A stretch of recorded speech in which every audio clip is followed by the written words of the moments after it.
Hi friends, எல்லாத்துக்கும் வணக்கம். நம்ம சேனலில் வீடியோ போட்டு ரொம்ப நாள் ஆயிடுச்சு. இப்போ பாப்பா ஏன் அழுகிற அப்படின்னு பார்த்தீங்க அப்படின்னா, அவங்க அப்பா ஊருக்கு கிளம்பிட்டாருன்னு சொல்லிட்டு ஒரே அடம். ஊருக்கு நானும் வரேன்னு சொல்லிட்டு தம்பி பாப்பா 2 பேருமே பார்த்தீங்க அப்படின்னா அழுக ஆரம்பிச்சிட்டாங்க. நீ மட்டும் தனியாக போகிற, நானும் வரேன்னு சொல்லிட்டு. அப்புறம் வந்து இவர் வந்து அப்புறம் போயே ஆகணும் அப்படிங்கிற ஒரு இதில் கிளம்பிட்டார். ஏன்னா போக முடியாமல் இருக்க முடியாது, அந்த மாதிரி ஒரு சுச்சுவேஷனு. அதனால் கிளம்பிட்டார். சாயந்தரம் 6:15 கிளம்பினார். அப்புறம் நான் ஒரு 8 மணி வரைக்கும் கடையில் இருந்தேன். 8 மணி 7:45 அப்படிங்கிறப்பெல்லாமே எல்லாமே எடுத்து வச்சுட்டு 8 மணி ஆறுக்கு முன்னாடியே வந்து கடையுமே அடைச்சிட்டேன். ஏன்னா பக்கத்து கடையில் பார்த்தீங்க அப்படின்னா அவங்க வந்து 9 மணி வரைக்கும் இருப்பாங்க. சரி, அதுக்கு முன்னாடி நம்ம ஒரு 8 மணி ஆகிறக்குள்ளேயே நம்ம வந்து கடையை அடைச்சல அப்படின்னு சொல்லிட்டு இப்போ அம்மா ஃபோன் பண்ணாங்க. பேசுகிறதுங்காட்டி கொஞ்சம் சமாதானம் ஆகிட்டாங்க. அப்புறம் இவரும் ஃபோன் பண்ணி பேசினார். அப்புறம் நாளைக்கு காலையில் வந்துடுவேன், போய் தூங்குங்க, காலையில் வந்துடுவேன்னு சொல்லி அப்புறம் கொஞ்சம் அப்புறம் 2 பேரும் சமாதானம் ஆகிட்டாங்க.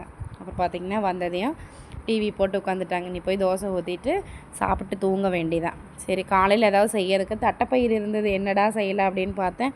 தட்டைப்பயிர் கொஞ்சம், வெள்ளை சுண்டல், கருப்பு சுண்டல் 2 இருந்துச்சு, 3 இருந்துச்சு. சரி, 3ஐயும் போட்டுடலாம் அப்படின்னு சொல்லிட்டு ஊற வச்சுட்டு போய் படுத்துட்டேன்.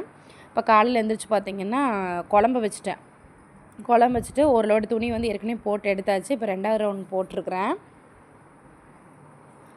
ஒரு 6:30 போல் தான் எழுந்திரிச்சேன். ஏன்னா நம்ம போய் தானே கடை திறக்கணும், ஸ்கூல் விட்டுட்டு வந்துட்டு தான் கடை திறக்கணும். அதனால சரி 9 மணி திறக்கிறதானே, நம்ம ஒரு 6:30 எழுந்திரிச்சு சமையல் வேலை தானே அப்படின்னு சொல்லிட்டு சமையல் வேலை முடிக்கிறதுக்குள்ளே இவங்களும் எந்திரிச்சு வந்துட்டாங்க. அப்புறம் அவங்களெல்லாம் குளிக்க வச்சுட்டு சாப்பாடை வச்சுட்டு அப்புறம் நான் போய் குளிச்சுட்டு ரெடியாகி வந்துட்டேன். சாப்பிட்டு அப்புறம் வந்து பார்த்திங்கன்னா மத்தியானம் அந்த வாழைப்பழம் வந்து நான் என்ன பண்ணிட்டேன் அப்படின்னா, வெளியே உள்ளே கொண்டு போய் வைக்கிறதுக்கு வெளியிருந்து எடுத்து உள்ளே கொண்டு போனேன். அதை மாட்டுறப்ப பார்த்திங்கன்னா அப்படின்னா அப்படியே ஒவ்வொன்றா ரொம்ப நல்லா பழுத்துருச்சு பழம். அது என்ன ஆயிடுச்சு, ஒவ்வொன்றா கீழே விழுக ஆரம்பிச்சிருச்சு. சரி, அது அந்த கடை அடைக்கிற நேரத்தில் யாருமே வரல, அதனால் மேலே கொண்டு வந்துட்டேன். சரி, காலையில் சாப்பிட்டுக்கல அப்படின்ட்டு ஸ்கூல்லேயும் கொண்டு போய் விட்டுட்டு வந்துட்டு கடையை வந்து திறந்தாச்சு. அதுக்கப்புறம் வந்து நான் வீடியோவே எடுக்க முடியல. அப்புறம் ஆளுகளும் வந்துட்டு இருந்தாங்க. அப்புறம் கொஞ்சம் வேலை இருந்துச்சு, அதனால் வந்து எடுக்கவே முடியல.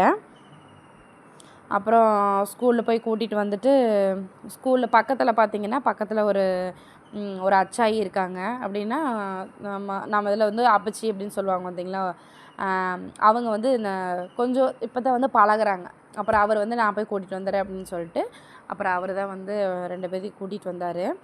அப்புறம் ஒரு 5:30 வந்து மேலே வந்து சாப்பாடு போட்டு அப்புறம் இவங்களுக்கு கொண்டு வந்து கொடுத்துட்டு கடையில் குறைவு சாப்பிட வச்சுட்டு மறுபடியும் அப்புறம் ஒரு 8 மணிக்கே எடுத்து வச்சிட்டேன். ஆனால் ஆளுகள் அதுக்கப்புறம் பார்த்திங்கன்னா வரிசையாக வர ஆரம்பிச்சிட்டாங்க. கண்டினியூஸாக 9 மணி வரைக்கும் ஆளுங்க வந்தாங்க. அப்புறம் சரி பார்த்துட்டு கடையுமே அடைச்சிட்டு இப்போ மேலே வந்துட்டேன். நீ அடுத்த வீடியோவில் பார்க்கலாம். பாய்.